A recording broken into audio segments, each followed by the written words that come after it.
Les recuerdo que la colección de lentes de sol del verano 2016 ya está en la óptica Stella Hinchuk. Dense una vuelta a todas las marcas, las que se les ocurra, Cartier, Chanel, Armani, Dolce & Gabbana, Ray-Ban, etcétera, etcétera. Pasen por cualquiera de sus locales en Montevideo o el que está abierto todo el año también en Punta del Este. Ya sabes, los lentes de sol de este verano en óptica Stella Hinchuk. Bien, retomamos el tema y ahora le vamos a dar la bienvenida a nuestro siguiente invitado.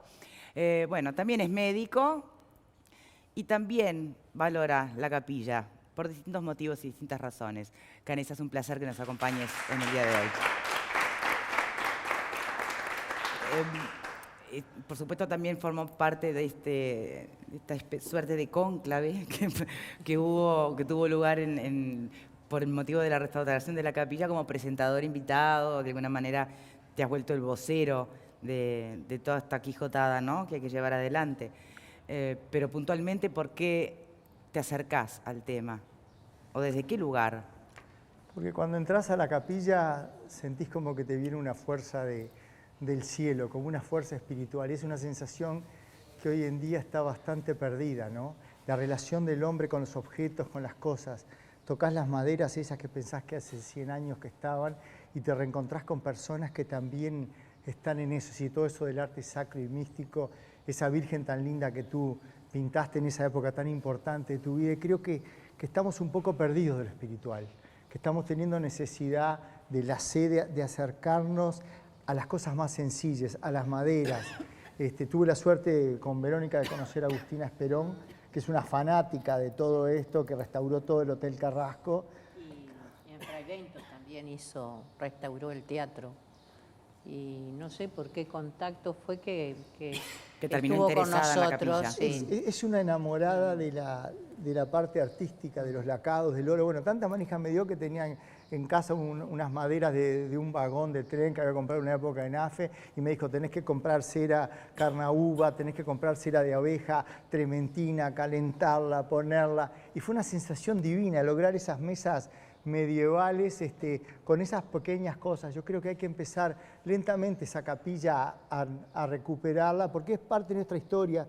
Ahora los veteranos somos nosotros, tenemos que decirle qué le estamos dejando a los más jóvenes, qué cosas tenemos sensación de hacerla. Es decir, la vez pasada tocaron un concierto los niños de ahí, la música, y era celestial, parecía que Dios nos estaba hablando de arriba. Yo creo que de viejo me voy a terminar transformando en musulmán, porque empiezo a sentirme que pertenezco a todo el entorno, que somos todo y el entorno, y que tenemos que estar todos unidos y no todos separados. Y ¿Sentís la vibración de otra manera? Siento la pertenencia, siento que me voy a transformar en eso también, siento que me voy a transformar en lo inorgánico, en lo inanimado, es decir, que cursé por la vida y que voy a de vuelta a transformarme en esas maderas antiguas, en esos retratos, en esa ilusión de mi abuelo que era médico en el Maciel, que lo llamaban el papá Canessa, que era un personaje histriónico que llevaba a los estudiantes a los corredores y decían, nos atacan los glóbulos blancos, atención, por acá viene la infección, acá va el cirujano y todas esas cosas. Y ese atrevernos a ser diferentes es lo que creo que se está perdiendo. Creo que estamos viviendo demasiado formateados, todo vestido de negro, todos iguales, todo onda dark, toda... No, creo que tenemos que hacer entrar luz y bueno, y de veterano a mí me toca el compromiso con esa iglesia, con los pacientes, con un montón de cosas que tenemos que reunirnos, como se reúnen con la Celeste, reunámonos, porque si no nos cuidamos entre nosotros somos poquísimos. ¿Quién nos va a ayudar? Y vivimos peleándonos por tonterías. Yo creo que hay que ir a esa capilla, que hay que llevar a los jóvenes, que tienen que ver esas cosas, que tienen que escuchar esa música celestial cuando vea, más ves a la hermana Verónica, que parece un testimonio viviente. Ahora me estaba escribiendo Cabrera, acá fue el director en la época de POMI, le conté que estaba acá, y decía, se me pone la piel de gallina, quiero entrar en esa iglesia de vuelta, porque se ve que le quedó metido adentro, ¿no? Es algo que se te mete adentro, ¿no? Sí, es una capilla, la gente que muchas veces nos preguntan o los invitamos, ¿no?, a ir a la capilla, que los vemos mal y que no saben qué hacer. Entonces los invitamos a ir, o que vayan a la misa o a rezar el rosario o a hacer la visita nada más, ¿no? Entonces van a la capilla y empiezan a mirar y a observar y esto. Dice, pero usted me dijo que era una capilla. Le digo, sí, es una capilla. No, esto es una iglesia, dice, no es una capilla. Porque tienen la noción de la capilla la capilla Como del algo más barrio. modesto, más Claro, humilde. y se encuentran con algo muy, muy hermoso, porque es hermosa la capilla, es hermosa. En el bloque anterior habíamos dejado planteada la disyuntiva que tenemos frente a lo que es patrimonio histórico, a lo que es nuestro, pero no sabemos hasta qué medida, quién se hace cargo de, esa cosa, ¿no? No sé si arranca primero con la valoración o termina siendo valorado por unos pocos entendidos. Yo creo que el Estado somos nosotros, el Estado responde a las cosas que nosotros le pedimos. Si se crea un movimiento de la Capilla del Maciel, de que tenemos necesidad, de que tenemos que buscar eso, yo creo que el Estado va a responder, que es una realidad que tenemos que darle el pretexto. Lo que pasa es que en economía, por la definición, es recursos limitados para necesidades ilimitadas. Bueno, ¿en qué queremos gastar la plata nosotros? ¿En qué queremos utilizarla? Y bueno, el Estado busca ver en qué utilizar esos recursos. Yo no sé cómo enganchar esta capilla en la parte espiritual, en la parte artística, como existe el teatro de verano, que existe la capilla del Maciel, tienen que anteponerse, tienen que estar juntos. Capaz que un poquito menos de murga y un poquito menos de esto, me van a matar, me van a tirar con de todo, pero por ahí creo que va la cosa. Es decir, somos los ciudadanos, no es el Estado que tiene que hacer, los que tenemos que plantear las cosas y decir qué queremos entre todos. Yo creo que es por ahí. No es una ley que te van a imponer a ti, porque la ley después no se cumple. Las leyes surgen a iniciativas del Estado. Esa es mi idea. Tiro ese tema porque... A propósito de la ley, yo creo que vale este aporte sobre legislaciones de otros países que en este caso concreto yo creo que serían apropiadas. Álvaro mencionaba antes de la pausa la experiencia de la ley de mecenazgo, de alguna manera que permite a las empresas asignar una parte de los impuestos asignados a obras concretas. Eso se inspira en un concepto más amplio que en países europeos está mucho más difundido y es digamos, la apropiación por parte del ciudadano del destino que le quiere dar a sus impuestos. Es decir, los impuestos son para, obviamente, sufragar gastos de interés público. Pero conozco el caso concreto de Alemania, por ejemplo, un país que es de avanzada en muchos aspectos, sobre todo en materia de libertad, derechos humanos, derechos del ciudadano, y en el mecanismo digamos, de exoneración tributaria se le permite al ciudadano dedicar parte de sus impuestos incluso a las iglesias, Porque, bueno, ustedes saben que Alemania, el corazón de la reforma protestante, están, distintas expresiones religiosas, no solamente la católica, sino otras. Y entonces la ley le reconoce al ciudadano la posibilidad en su declaración de impuestos de decir, bueno, mire, 3% de mis impuestos quiero que vayan para esto, 2% que vayan para esto, y hay otra parte que se la lleva el Estado para que lo asigne el Estado. Me parece que es una experiencia muy interesante para estudiar, porque no solamente serviría para este caso concreto, sino para darle mayor poder al ciudadano. Porque en materia de finanzas públicas, el ciudadano está prisionero del Estado, es decir, le sacan todo el dinero y después el Estado... Miren cómo termina ANCAP, por ejemplo, 800 millones de dólares pagando un monopolio. En cambio, si se le da al ciudadano la posibilidad de destinar parte de sus impuestos, este tipo de obras se podrían solucionar. Selva. Rentas generales que estaban. No tiene nada que ver. Estamos hablando de otra cosa. Coincido contigo. ANCAP es una empresa.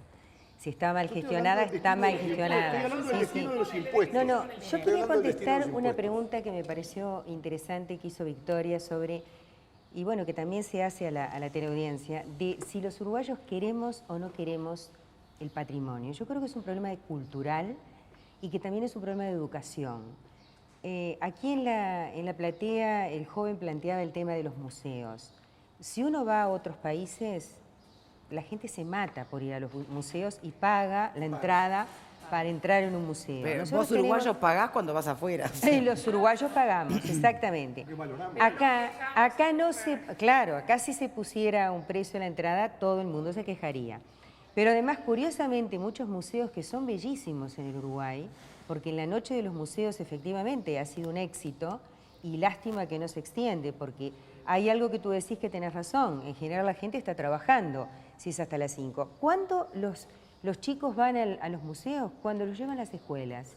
Y generalmente las escuelas públicas, porque es obligación, y lo digo como ex maestra de hace muchísimos años, que conocía los museos de Montevideo gracias a que tenía que llevar a mis alumnos de sexto año a que los visitaran. Y en realidad no hay hábitos, ni siquiera en las familias, de llevar a sus hijos a los museos. Y muchas veces eso se aprende desde la cuna, digamos, desde la familia, y a veces uno va a museos internacionales y ve a los niños pequeños con sus padres de la mano, frente a obras de arte internacionales, están hablando, los padres les explican. Entonces, esa costumbre, eso forma parte de la cultura nacional, debería estar mucho más enfatizado, mucho más estimulado, y eso también hace que uno aprecie y crea en el patrimonio. Voy a contar una breve anécdota personal. Hace muchísimos años, hace exactamente unos 25 años, nosotros hicimos un video de Montevideo, que fue un video con una canción que cantaba Urbano, con una música. Urbano es uno de los que trabajaba con Mateo, lo deben conocer. E hicimos unas tomas de la ciudad que eran todas sobre cornisas, torres, digamos, monumentos artísticos en las plazas, etcétera, tomas diferentes. Recuerdo que alguien criticó el trabajo nuestro, que lo digo nuestro en el sentido que fue un equipo, diciendo que habíamos usado tomas del exterior, que eso no era Montevideo. Claro. Exactamente, porque ¿qué pasa? Estamos Fue el mejor elogio que desacostumbrados. pudiste recibir. Claro, mejor elogio desde el punto de vista que había quedado una cosa muy artística, fotográficamente muy bella, y en realidad eso demuestra que el uruguayo promedio no mira a su ciudad.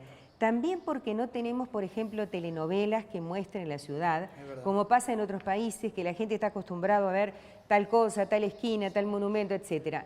En el Uruguay eso no ocurre de la misma manera. Entonces, qué desacostumbrados que estamos a valorar que eso que aparecía ahí como que era internacional, no, era nuestro. Y a veces ni siquiera lo apreciamos o nos detenemos a mirarlo. Y bien por acá el joven que pedía que los museos, hubiera más jornadas de museo fuera de las 5. A ver, tribuna, Cirro. Yo me cuestiono desde otro punto de vista, porque por acá escuchamos como que el Estado debería hacerse cargo, después las leyes no sé qué, no sé cuánto. ¿Sabes? Y yo veo a una hermana acá que estuvo con un director de un hospital, ahora con el señor que es doctor, el doctor Canesa. Entonces yo me hago esta pregunta. Si recorremos la ciudad de Montevideo encontramos unos templos gigantescos evangelistas que están sostenidos muchas veces por las personas que van a esas iglesias. ¿Por qué no pasa lo mismo con la Iglesia Católica? Bueno, porque yo creo... ¿Hay respuesta? Permitime que Porque te es una responda. pregunta válida. Yo que no soy católico me permito responder que justamente el aspecto más cuestionable de esas iglesias pentecostales es precisamente eso, porque son iglesias como las que veo que tú estás refiriendo, donde hay un diezmo obligatorio, donde se manejan incluso ventas de productos con intenciones milagreras para obtener rédito.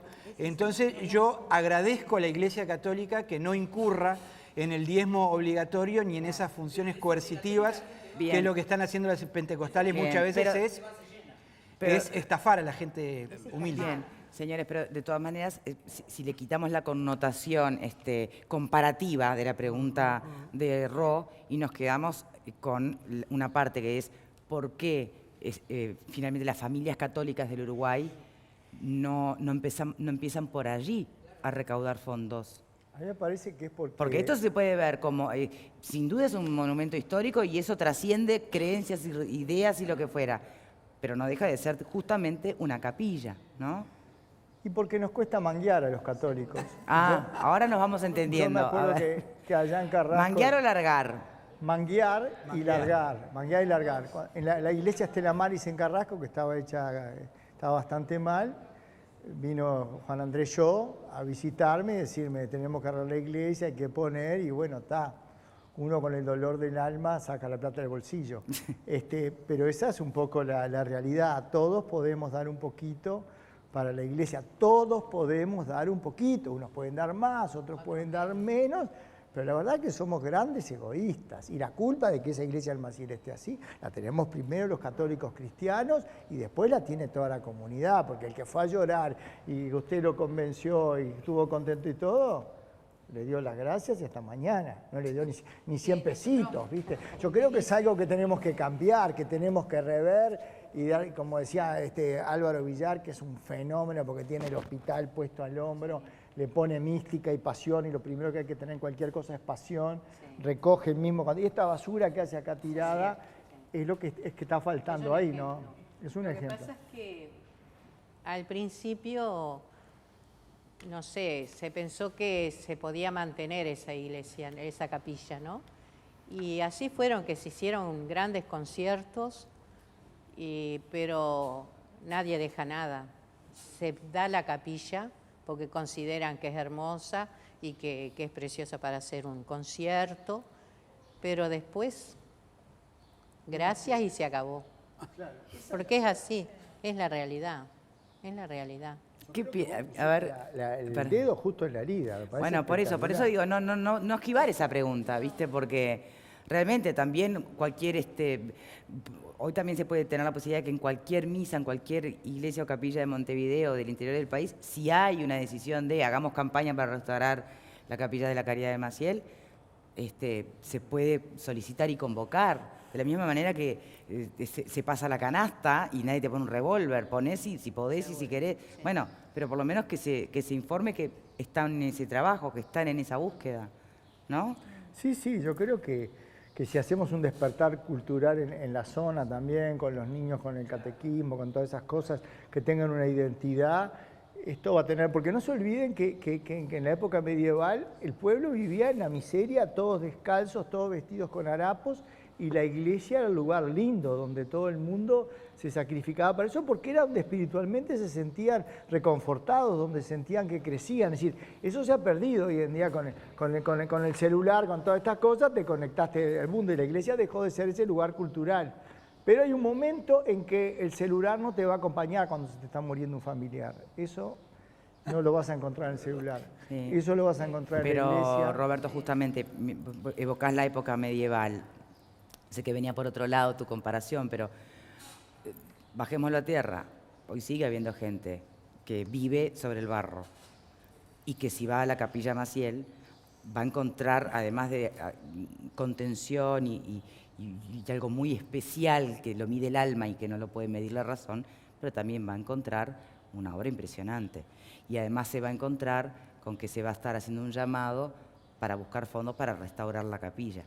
Y ahí es donde yo me pregunto si hay que, porque el pedido le llega a todos los uruguayos, creyentes, no creyentes, en situación económica cómoda, holgada o muy, muy complicada, muy comprometida. ¿Con qué derecho uno le puede pedir, tal vez, a quienes están muy complicados hoy y capaz que ni siquiera creen en Dios, cuando en realidad hay un primer público objetivo que es bien concreto y que son las familias cristianas, los cristianos? Mirá, por más que es cierto que hay muchos que no que también en situaciones en eso no estoy de acuerdo. muy delicadas. Por más mal que estés, siempre puedes ser generoso, porque ser generoso no es dar lo que te sobra, es compartir lo que tenés.